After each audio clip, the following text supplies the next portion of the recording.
Hello नमस्कार विद्यार्थियों। आज की रिवीजन क्लास में हम बात करना चाहते हैं एक टॉपिक की जिसका नाम है अपठित गद्यांश। ठीक है, तो ये रिवीजन क्लास से चल रही है और ये 8वीं क्लास हमारी है और इसमें हम अपठित गद्यांश के बारे में चर्चा करेंगे। ठीक है, तो अपठित गद्यांश के बारे में पिछली क्लास में हम चर्चा कर चुके हैं कि अपठित गद्यांश जो है वो इस सत्र के लिए उसमें हमको 8 अंक मिलेंगे। ठीक है ना, 8 अंक मिलेंगे और उसका एक पैटर्न डिसाइड नहीं है अभी तक और हो सकता है कि उसमें 2 प्रश्न आए। ठीक है, हो सकता है उसमें 2 प्रश्न आए और वो 4-4 नंबर के हों, तो इस प्रकार 8 हो सकता है, या फिर वहाँ पर 2 प्रश्न भी आ सकते हैं या फिर वहाँ पर 4 प्रश्न भी आ सकते हैं। ठीक है, 4 प्रश्न भी आ सकते हैं 2-2 मार्क्स के, और तो भी 8 नंबर मिल जाएंगे हमको। ठीक है, तो टोटल हमको 8 नंबर यहाँ से मिलेंगे। उसके लिए हमको कुछ प्रैक्टिस करनी है। एक प्रैक्टिस हम कर चुके हैं, एक पैराग्राफ और हम आज बात करते हैं। ठीक है, तो पैराग्राफ में लिख देता हूँ सबसे पहले कि धर्म का वास्तविक गुण तब प्रकट होता है, धर्म का वास्तविक गुण तब प्रकट होता है जब हम जीवन का सत्य जानने के लिए, जब हम जीवन का सत्य जानने के लिए, जीवन का सत्य जानने के लिए और इस दुनिया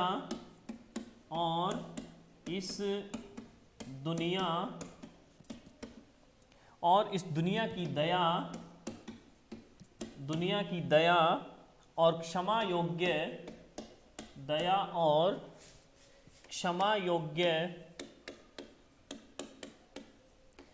योग्य वस्तुओं में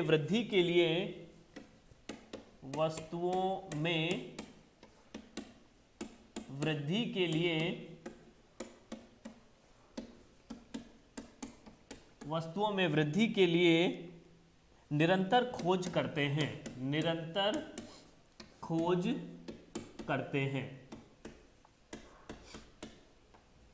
ठीक है ना, तो इस टाइप से ये पैसेज हमने लिखा। तो यहाँ पैसेज की कुछ पंक्तियां हमने लिखी है यहाँ पर, और पूरे पैसेज को हमने नहीं लिखा, जबकि पैसेज को हम डिवाइड करके कुछ भागों में बांटकर हम पढ़ रहे हैं। ठीक है, तो यहाँ से कुछ प्रश्न रखा जा सकता है।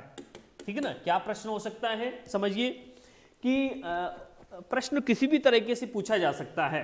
ठीक है ना, तो इसमें हो सकता है कि पूछा जाए कि धर्म का वास्तविक गुण कब प्रकट होता है।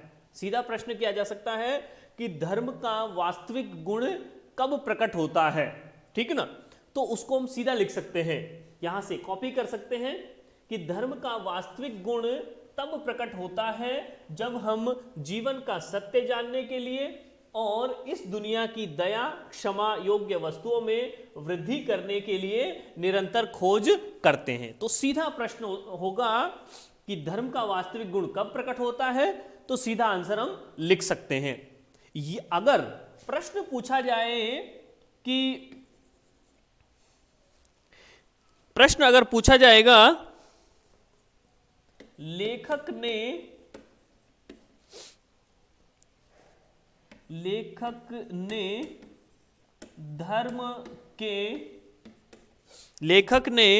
धर्म के वास्तविक गुण के प्रकटीकरण के बारे में, वास्तविक गुण के प्रकटीकरण के बारे में क्या बताया है। ठीक है, इस प्रकार प्रश्न पूछा जा सकता है, क्या बताया है। ठीक है ना, तो इस प्रकार का प्रश्न हो गया कि लेखक ने धर्म के वास्तविक गुण के प्रकटीकरण के बारे में क्या बताया है। तो उसी प्रकार आंसर भी हमारा होना चाहिए। ठीक है ना, क्वेश्चन जिस प्रकार पूछा है पैटर्न क्वेश्चन, जिस प्रकार का पैटर्न क्वेश्चन में है उसी प्रकार हमको आंसर में भी लिखना पड़ेगा। ठीक है, तो लिखना पड़ेगा कि लेखक ने धर्म के वास्तविक गुण के प्रकटीकरण के बारे में यह बताया है कि, ठीक है ना, ये लाइन और ऐड करनी पड़ेगी उसमें। ठीक है, क्या ऐड करना पड़ेगा? क्वेश्चन की लैंग्वेज के अकॉर्डिंग हमको लिखना पड़ेगा आंसर। क्या लिखना पड़ेगा? कि लेखक ने धर्म के वास्तविक गुण के प्रकटीकरण के संबंध में या प्रकटीकरण के बारे में यह बताया है कि, ठीक है ना, इस टाइप से क्वेश्चन को स्टार्टिंग करेंगे।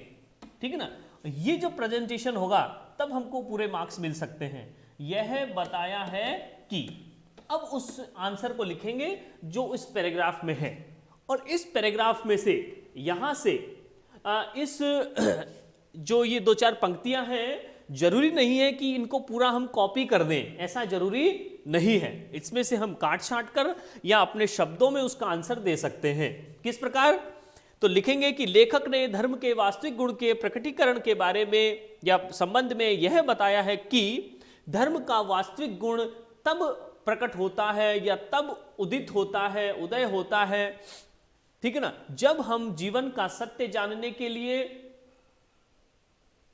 निरंतर खोज करते हैं। इतना भी लिख सकते हैं कि, क्या लिख सकते हैं? कि धर्म का वास्तविक गुण तब प्रकट होता है जब हम जीवन का सत्य जानने के लिए, यहां तक लिख सकते हैं, जानने के लिए, और फिर लिख देंगे कि निरंतर खोज करते हैं। इस प्रकार का आंसर भी हम लिख सकते हैं। ठीक है, तो इस प्रकार से जिस प्रकार क्वेश्चन पूछा जाएगा उसी प्रकार हमको आंसर देना है। ये प्रमुख बात हमको समझनी है। ठीक है ना, और भी अलग तरीके से अगर प्रश्न पूछा जाए, ठीक है ना, तो उसको हम चेंज कर सकते हैं।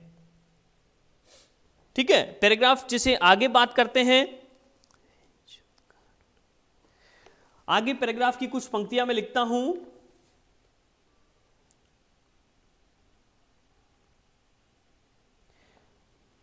अनुसंधान, या ये वही पैराग्राफ है, उसी पैराग्राफ को हम आगे बढ़ा रहे हैं। ठीक है, उसी पैराग्राफ को आगे बढ़ाते हुए मैं लिख रहा हूं कि अनुसंधान, यानी पैराग्राफ को कुछ भाग में डिवाइड करके हम पढ़ रहे हैं। ठीक है, तो हमने लिखा कि अनुसंधान की लगन और अनुसंधान की लगन और अनुसंधान की लगन और उन उद्देश्यों का विस्तार, उन उद्देश्यों का विस्तार, उन उद्देश्यों का विस्तार जिन्हें हम अपना स्नेह अर्पित करते हैं, स्नेह अर्पित करते हैं, जिन्हें हम अपना स्नेह अर्पित करते हैं, ये वास्तविक रूप में, ये वास्तविक रूप में, ये वास्तविक रूप में आध्यात्मिक मनुष्य के, आध्यात्मिक मनुष्य के दो पक्ष होते हैं, आध्यात्मिक मनुष्य के दो पक्ष होते हैं। ठीक है ना, तो ये पैराग्राफ की पंक्ति हमने लिखी। ये पैराग्राफ की के अंदर से हमने ये 2-3 पंक्तियां लिख दी है। अब मान लो क्वेश्चन पूछा जाए इसमें से, क्वेश्चन, दूसरा क्वेश्चन, इसी पैराग्राफ में से दूसरा क्वेश्चन क्या पूछा जा सकता है? सीधा सा पूछा जा सकता है कि वास्तविक रूप में आध्यात्मिक मनुष्य के कितने पक्ष होते हैं, समझाइए। ठीक है ना, इस प्रकार पूछा जा सकता है, या हो सकता है उसकी लैंग्वेज चेंज कर दी जाए। ठीक है ना, क्या चेंज कर दी जा सकती है? लेखक के अनुसार, लेखक के अनुसार, लेखक के अनुसार वास्तविक रूप में लेखक के अनुसार वास्तविक रूप में आध्यात्मिक मनुष्य के आध्यात्मिक रूप में वास्तविक रूप में आध्यात्मिक मनुष्य के विभिन्न पक्षों को समझाइए, विभिन्न पक्षों को समझाइए। ठीक है ना। तो इस प्रकार का क्वेश्चन पूछा जा सकता है। तो ये सीधी लैंग्वेज नहीं है, इस प्रकार पूछा जा सकता है।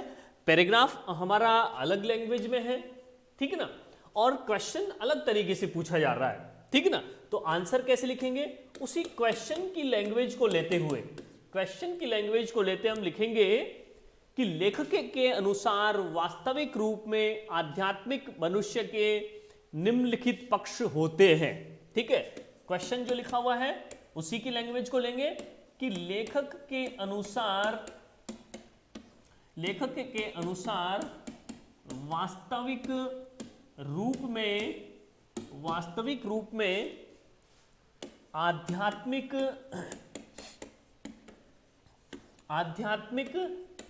मनुष्य के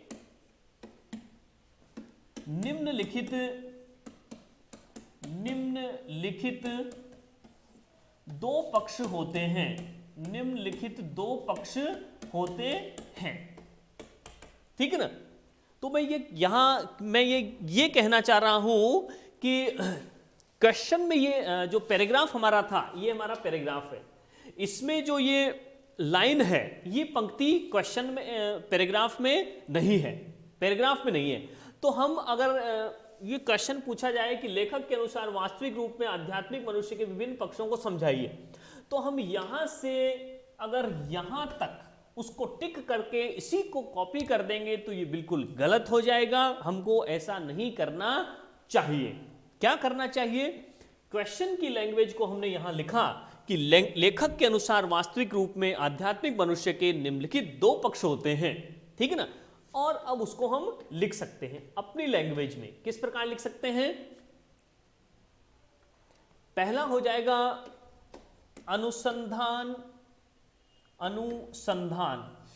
अनुसंधान या खोज की लगन। तो पहला पक्ष हो जाएगा अनुसंधान या खोज की लगन। ठीक है, अनुसंधान करना, खोज करना। ठीक है। दूसरा हो जाएगा,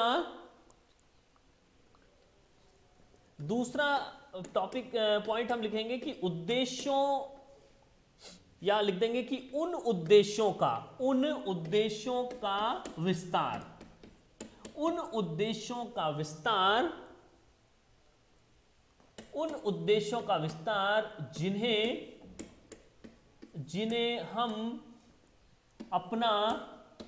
जिन्हें हम अपना प्रेम समर्पित करते हैं, जिन्हें हम अपना प्रेम समर्पित करते हैं। ठीक है ना। तो यहां इस प्रकार से उत्तर लिखे जा सकते हैं। तो यहां हमको क्या चाहिए, एक तो हमको वाक्यों की फॉर्मेशन, वाक्य संरचना को ठीक से समझना है कि जो सेंटेंस हमने लिखा है उसका मीनिंग सही होना चाहिए। ठीक है ना, कि वो मीनिंगफुल है कि नहीं है। ठीक है ना, जो सेंटेंस हमने लिखा है वो मीनिंगफुल होना चाहिए। ठीक है ना, चाहे वो उस पैराग्राफ से हमने कॉपी किया हो या नहीं किया हो, उस पैराग्राफ की हमको थीम को समझना है और इस प्रकार हम उसको कर सकते हैं। तो ये पैराग्राफ दूसरा क्वेश्चन हमने किया। उसके बाद हम देखेंगे, उस पैराग्राफ में आगे की बात करते हैं। तो मैं आगे कुछ एक दो लाइन और लिखता हूं, फिर किस प्रकार उसमें क्वेश्चन बन सकते हैं फिर हम लिखेंगे। आगे लिखेंगे कि हमें सत्य की खोज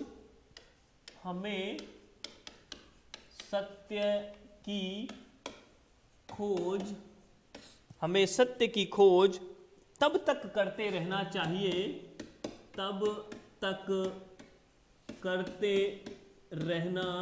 चाहिए हमें सत्य की खोज तब तक करते रहना चाहिए जब तक हम उसे पा न लें,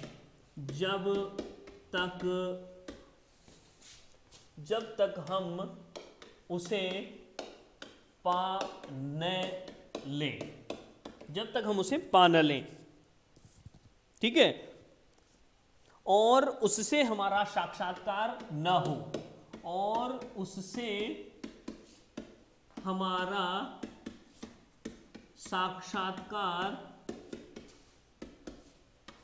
ना हो, ठीक है ना। तो जब तक हम उस सत्य को पा ना लें या उससे हमारा साक्षात्कार ना हो जाए, फेस टू फेस उस सत्य से हम ना हो जाएं, तब तक हमें उसकी खोज करती रहना चाहिए।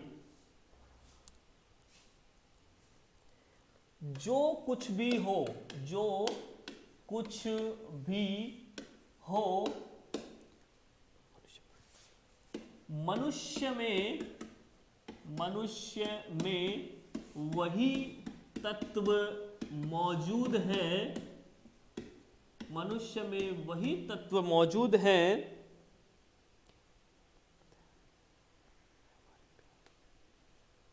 अतः वह हमारे प्यार और हमारी सद्भावना का अधिकारी है, सद्भावना का अधिकारी है, ठीक है ना। तो इस प्रकार से हमने लिखा। तो इसमें हम क्या हो सकता है, क्या लिख सकते हैं,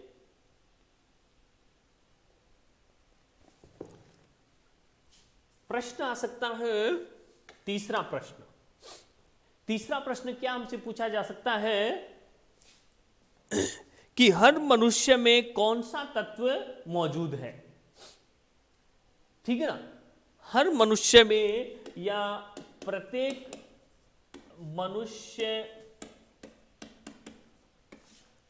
मनुष्य में कौन सा तत्व मौजूद है, इस प्रकार भी पूछा जा सकता है। या फिर हमसे पूछा जा सकता है कि प्रत्येक मनुष्य में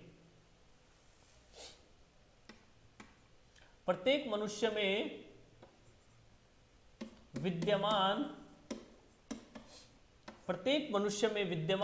तत्व कौन सा है, प्रत्येक मनुष्य में विद्यमान तत्व कौन सा है। विद्यमान मतलब उपस्थित होना, तो किसी भी प्रकार से प्रश्न पूछा जा सकता है, ठीक है। प्रत्येक मनुष्य में विद्यमान तत्व कौन सा है, ऐसा कौन सा तत्व है जो प्रत्येक मनुष्य में विद्यमान है। तो इस पैराग्राफ को हम पढ़ेंगे, समझेंगे कि हमें सत्य की खोज तब तक करते रहना चाहिए जब तक हम उसे पा न लें और उससे हमारा साक्षात्कार न हो। जो कुछ भी हो, मनुष्य में वही तत्व मौजूद है। कौन सा तत्व मौजूद है? सत्य को पाने की लालसा रखने वाला तत्व, ऐसा तत्व, ऐसी भावना जो सत्य की खोज करने के लिए हमको लालायित करती है, प्रेरित करती है, ठीक है ना। तो हम किस प्रकार लिख सकते हैं इसको? यहां से यहां तक हमको कॉपी नहीं करना है। ध्यान रखिए कि अगर ऐसा हम लिख देंगे तो वो गलत हो जाएगा। किस प्रकार लिख सकते हैं समझिए। तो हम यहां पर लिखेंगे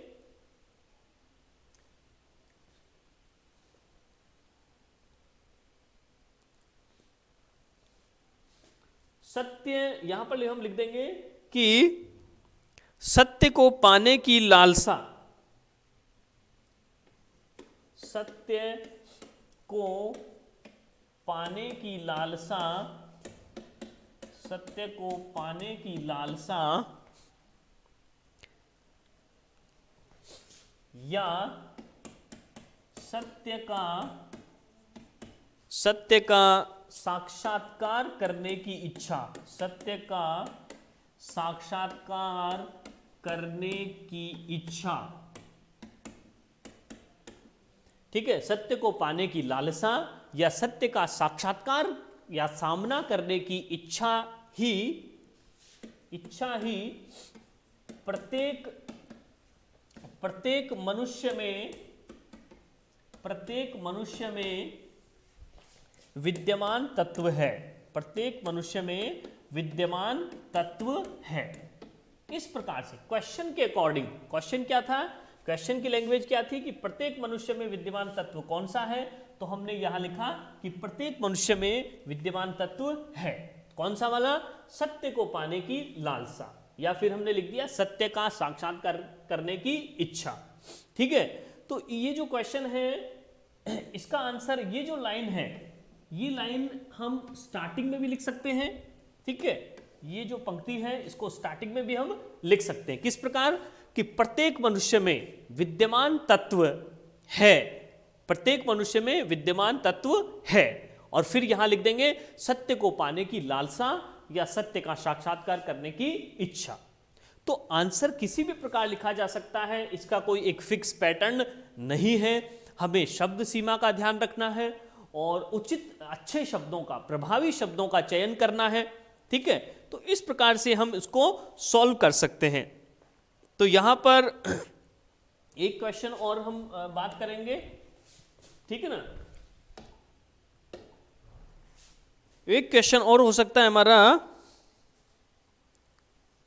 तो ये 3 तो क्वेश्चन हो गए। चौथा जो क्वेश्चन है, चौथे क्वेश्चन में हमसे एक तो शीर्षक पूछा जा सकता है। अलग अलग प्रकार के क्वेश्चन आ सकते हैं। एक पैसेज में, एक अपठित गद्यांश में 4 क्वेश्चन हो सकते हैं, है ना। पिछले सिलेबस तक तो 2 ही क्वेश्चन थे, अब इसके अंक बढ़ गए हैं, 8 हो गए हैं, तो शायद 4 क्वेश्चन हमसे पूछे जाएं। तो एक क्वेश्चन हमसे पूछा जा सकता है शीर्षक। शीर्षक क्या होता है, तो किसी भी गद्यांश का जो शीर्षक होता है उसको इंग्लिश में कहते हैं टाइटल। टाइटल मतलब उसका नाम। तो ये जो पैराग्राफ हमने पढ़ा, तो उसका नाम क्या हो सकता है, उस पैसेज का क्या नाम हो सकता है। और सभी विद्यार्थियों का अलग अलग जिस प्रकार नाम है, उसी प्रकार इस पैसेज का नाम भी सब अलग अलग दे सकते हैं, कोई परेशानी नहीं है। क्या करना है, उस पैसेज को 2-3 बार पढ़ना है, उसकी थीम को समझना है, उसके भाव को ग्रहण करना है, और पैसेज जो बताना चाहता है वो आंसर हम लिख सकते हैं। ध्यान क्या रखना है कि शीर्षक जो होता है, किसी भी चैप्टर का नाम, किसी भी गद्यांश का नाम होता है छोटा। छोटा रखना है उसको, ऐसे नहीं कि एक पंक्ति में डाल दिया उसको, एक सेंटेंस में रख दिया, ऐसा नहीं होता। हमको उसको 2 या 3 शब्दों तक ही सीमित रखना है, वो होता है शीर्षक। तो हम क्या लिख देंगे कि उपर्युक्त गद्यांश का, हमसे पूछा जाएगा उपर्युक्त गद्यांश का उचित शीर्षक बताइए। तो हम लिखेंगे उपर्युक्त गद्यांश का उचित शीर्षक है। ठीक है, उचित भी लिख सकते हैं या उपयुक्त। ठीक है, यहां पर क्या लिखा है, उपर्युक्त, यहां लिखा है उपयुक्त। उपर्युक्त गद्यांश का उपयुक्त शीर्षक है, और वो कौन सा है। तो हम यहां पर उसको पढ़ने के बाद हम इसको लिख सकते हैं, क्या लिख सकते हैं कि धर्म का वास्तविक गुण। अगर पूरे को पढ़ने के बाद फिर भी समझ में ना आए, तो उस पैराग्राफ की फर्स्ट लाइन या उस पैराग्राफ की लास्ट लाइन में से कोई ऐसा वर्ड हम ले लेंगे जो उसका कंक्लूजन होगा, उसको हम शीर्षक रख सकते हैं। ठीक है, तो धर्म का वास्तविक गुण। ठीक है, या फिर हम लिख सकते हैं आध्यात्मिक मनुष्य के विभिन्न पक्ष। आध्यात्मिक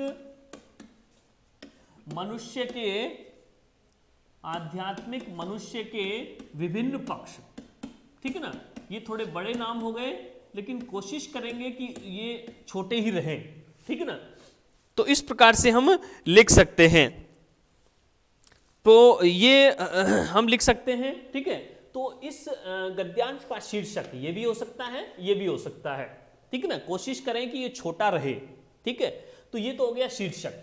और ये शीर्षक का क्वेश्चन भी आ सकता है, या हमसे कुछ व्याकरण से संबंधित प्रश्न भी पूछे जा सकते हैं। हो सकता है कि हमसे उपसर्ग, प्रत्यय, संधि, समास, इनसे संबंधित भी कोई प्रश्न हमसे पूछा जाए, ऐसा भी हो सकता है। अभी फिक्स सिलेबस का तो पता है, लेकिन क्वेश्चन का क्वेश्चन पेपर का अभी जो फॉर्मेट है वो हमको पता नहीं है, रिलीज नहीं हुआ है, ठीक है ना। तो ये हमको समझना होगा, कुछ बेसिक सी जानकारी हमको लेनी चाहिए। जैसे उपसर्ग क्या होता है, किसी भी शब्द के पहले लगता है, शब्द से शब्द के पूर्व तो होता है उपसर्ग, ठीक है। प्रत्यय क्या होता है, शब्द के पश्चात, शब्द के बाद में जो लगता है वो होता है प्रत्यय, ठीक है। उपसर्ग का मतलब प्रीफिक्स, प्री यानी पहले जो लगता है, प्री और फिक्स, ठीक है ना। तो ये हो जाएगा उपसर्ग, और सफिक्स मतलब जो बाद में जो लगे, सफिक्स हो जाएगा, सफिक्स यानी प्रत्यय, ठीक है। इसके बाद संधि जो होती है, संधि का मतलब है, संधि का मतलब होता है वर्णों का मेल, वर्ण मतलब अक्षर मिलते हैं, ठीक है, और इसको हम कहते हैं जॉइंट, ठीक है ना, जॉइंट कह सकते हैं इसको।